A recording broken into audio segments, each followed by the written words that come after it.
deal for you guys. If you're stuck with Windows Home and you want to get Windows Pro, or you just want cheap office keys, gaming keys, or gift card vouchers, head on down to 09, look in the description for the links and a discount code to get even more of a discount. Alright champs, if you're new around here, come on, sub up, get on the Woo train, and I'd appreciate a like if you like these videos. So what's my final conclusion on this MacBook Pro 15 218 with Vega 20 graphics and a 9.9? Let's talk about it. Got loads of videos on this. I'll leave a link in the description for these videos. You know, gaming reviews, performance reviews, and I'll leave you a link to Ash's videos as well. He's done a lot of great videos on this MacBook Pro. He has the i7 with the Vega 16 graphics, so different perspective there. And I'll tell you how it may differ if you have the i9 and Vega 20 versus that one he has, because mine seems to still get power draw. And if you're interested in one of these for production, I'll really strongly suggest you wait until the end when I talk about the issues you're going to have, especially with Bridge OS, kernel panics, stuff like that. I think you need to know these things.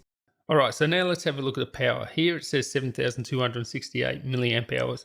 Now actually it was 7,300 before. That'll go up and down depending on how much it charges, whatever.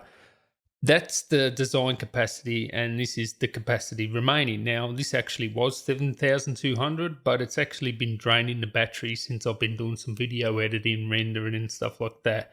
It's actually drawn from the battery. Now this may be just something that happens with the Vega 20 and the i9, because if you check out Ash's video, I'll leave a link in the description, go check out his videos on the new MacBook Pro. He's got the i7 and the Vega 16, so very interesting videos. He's saying he's not getting any power draw, that the actual GPU's using a maximum of 35 watts, and that the CPU and GPU balance out dynamically how much power they can use within the 87 watt power envelope there.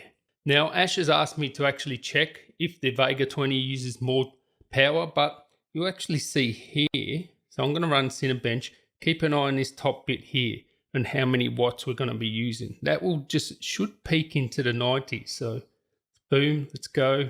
What do we got here? 60, 70, 91, boom.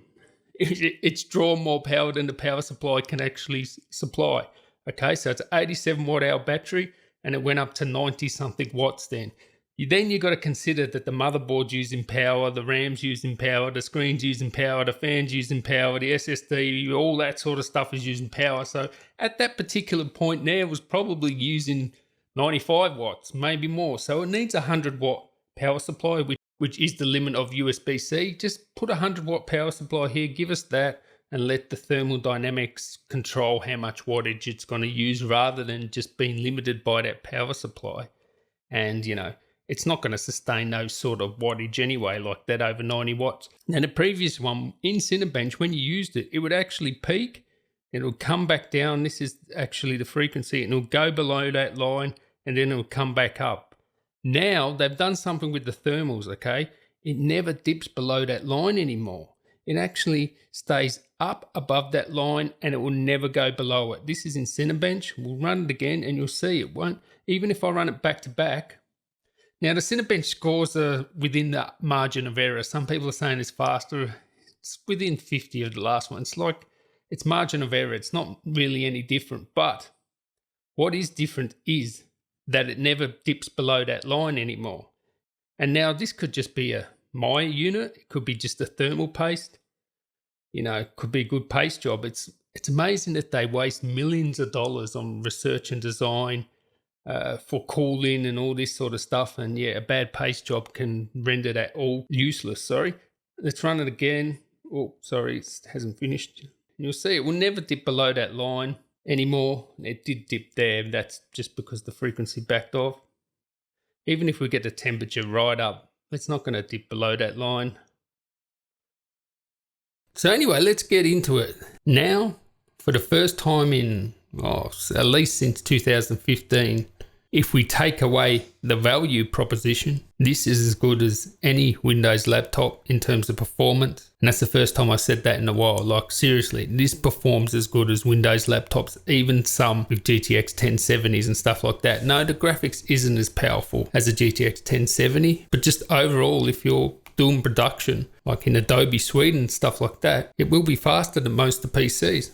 at least from my testing. Of course, the graphics card is probably equivalent to a 1050 Ti, maybe a little bit under, but man, it's a big upgrade from the last version in terms of graphical power. You know, a lot of Apple people say, oh, it's not about specs. Well, you know, Apple like to tout specs when it suits them. When it comes to the iPad, don't they? Oh, it's this fast and that. When it doesn't suit them, it's the experience, right? But now you can say unequivocally, this is going to perform as good as Windows laptops. I cannot say anymore that, yeah, you're going to buy a Windows machine, it's going to be more powerful. Yes, technically they are more powerful. But if I'm making content and the apps I'm using, this is faster than the PCs. That raw power really doesn't matter except for gaming or something like that. And maybe some 3D apps and other situations, of course. They still are more powerful, technically, the PCs, but it's so close that it's not even worth mentioning anymore. So I will actually do a shootout between this and the XPS 15. I used to say, yeah, the XPS is cheaper, it's more powerful. If you're platform agnostic, yeah, I think it's the better choice.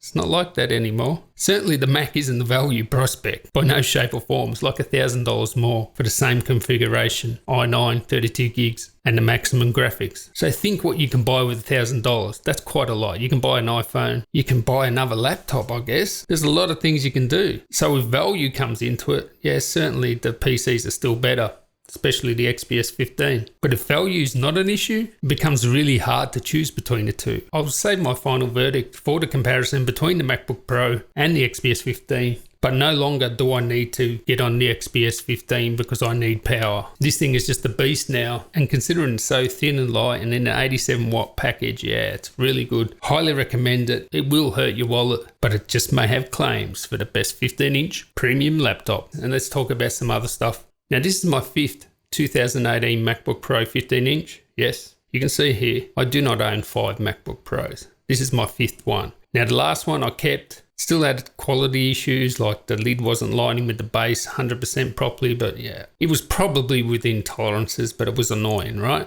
The other ones all had issues. Quality control issues in terms of panels not lining up, dead zones on trackpads, speakers would pop, crack. There were quite a few issues. So I had to return 3 to get a good one. Now this one here is friggin' perfect. Oh, thank God it was perfect, because I'll tell you what, if this one had issues, I don't think I would be returning it for another one. I think I'd just, yeah, I'd say, you know, I've given you a good chance. You give me 4 units with issues and then, yeah, I just couldn't be bothered going through the process of returning it again. Now, I will say now, this is the most unreliable computer I've used. Seriously. Kernel panics, random reboots, not this particular one here because I've done something to fix it, and you can fix it. But all those, the previous ones, I had random reboots, kernel panics, even on Apple apps, Final Cut, whatever. And it all seems to come from this Bridge OS. You need to go into security settings and turn that rubbish off, the security, the encryption. It just makes the system so unstable. Now, it's not like it crashes every day. I'm just saying over a week, it'll happen once or twice. Random reboots hardly ever happen, maybe happen a handful of times. But kernel panics, I've had quite a few of them, and let me know in the comments if you got a 15-inch if you had the same issues. So I'll leave a link to Ash's video how to turn that off. You have to go into security settings, turn off the encryption and all this, because it is that T2 chip that's causing all these problems. And since I've turned that off, this one, I haven't had an issue. So I would strongly suggest you go into security settings, just turn off encryption, turn off all the T2 stuff. Just do it. You'll thank me later. And then there's the keyboard. I haven't had an issue with these keyboards, but there's been loads of issues with these keyboards. I can't honestly tell you here that this keyboard will be reliable. I will say get Apple Care. I think that's the best thing to do. That covers you against damage. It also makes it easier to, you know, get things repaired. I mean, here in Australia, we covered like the only real benefit to Apple Care is the cover against damage. And if you're using it for production, as I said, turn off those security settings and get Apple Care. That's all I can say to you. I'd like to thank you guys for watching. I really love this laptop. It's a really killer laptop. And until next time, guys, tally ho.